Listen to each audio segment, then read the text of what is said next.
This is Wavelength. Number is Give me a fragrance if I'm on a budget and I just need a cheap fragrance. Byredo Ball the Freak. Ooh, that's not very budget friendly, so that's definitely low. It's gonna have to be like 2 or 3 right now for sure. Give me a fragrance to wear to the office. Louis Vuitton Elves.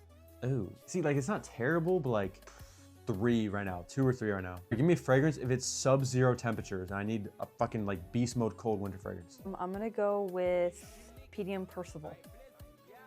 It's good, so, but not for sub-zero. I'll go 3 right now for sure. Give me fragrance for the first date. I'm gonna go God of Fire.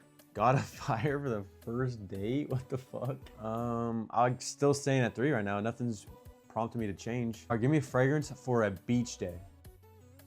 JPG Rules for Male. Oh, what? It's a good scent though, but like for the beach, that would give me a headache.